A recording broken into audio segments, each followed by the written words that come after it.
Well,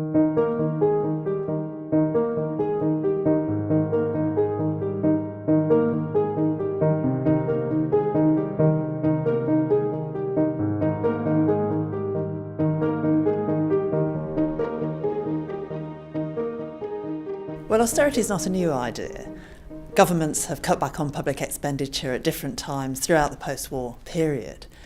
The thing about today is that we are in one of the most unequal societies of the present century.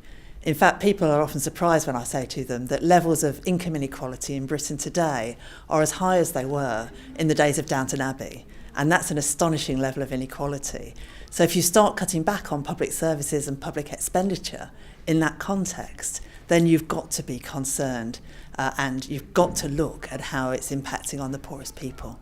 Austerity is really important. It's important to study. It's an important topic because although it affects all of us, and I mean all of us, it often is quite invisible. It's very hard to actually trace it, where the cuts are happening, to what budgets, in what way, how does it affect us all. It's really difficult, even as academics, to trace that through to the local level.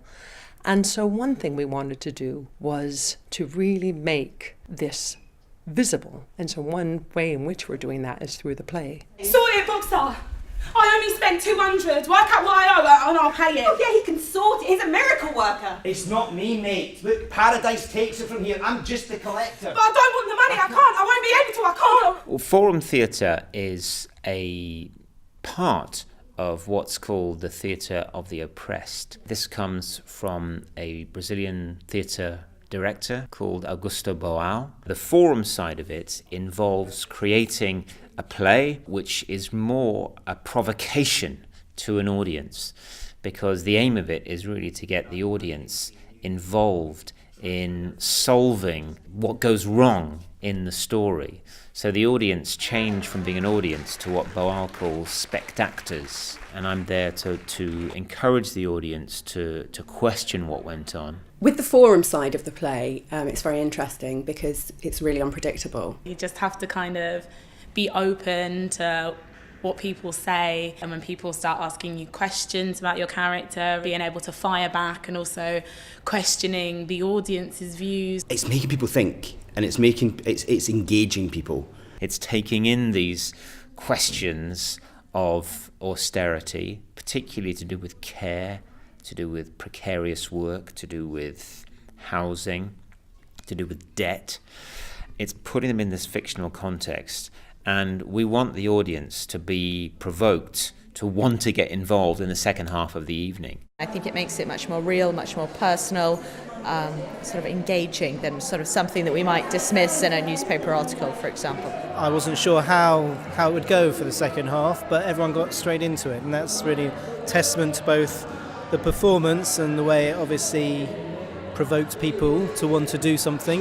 What was fantastic was how engaged the audience got. I mean, when do you go to the theatre and see people kind of going, no, me, stop, and that's really, really exciting, just to see people so engaged and actually thinking about what's going on. There was one girl sitting in the back row, and we were playing a scene, and she was twitching, and she was looking around, and she desperately wanted someone else to intervene so that she didn't have to get up. There was nobody saying anything. It just had to be said. There's it's an infectious atmosphere. But eventually she was just like, no, stop. It was incredibly moving. It was very nuanced. It showed the pressure on everybody. It wasn't just the pressure on the main character. All the characters are suffering from pressure. It's really trying to see also what people think about austerity as something. Is it natural? Is it the only choice open to us as a society? Austerity is not inevitable. I think it's really important to remember that austerity is a political choice. People have been very passionate for somehow imagining a different way of doing things, a different way of organising our society. And a lot of people have been blaming the misfortunes of the characters upon the system or upon capitalism, and understandably want to change it there and then.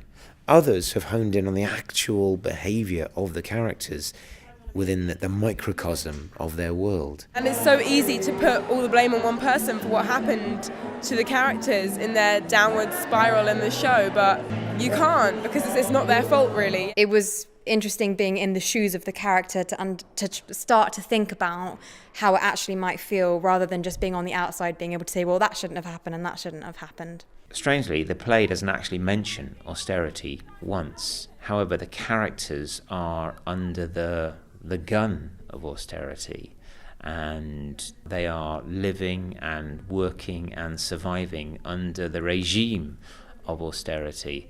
And I think that's what's interesting for Mia and Susan to try to get across to an audience. I think my fear as an academic when I started this project was that perhaps audiences wouldn't intervene, wouldn't be interactive, that they would need a lot of coaxing. And the opposite was true. In the play, they relished clearly the opportunity to come in and change what was going on, to direct, to give advice to the characters. People know much more than you think. They have many more sensible ideas than I think policymakers give them credit for.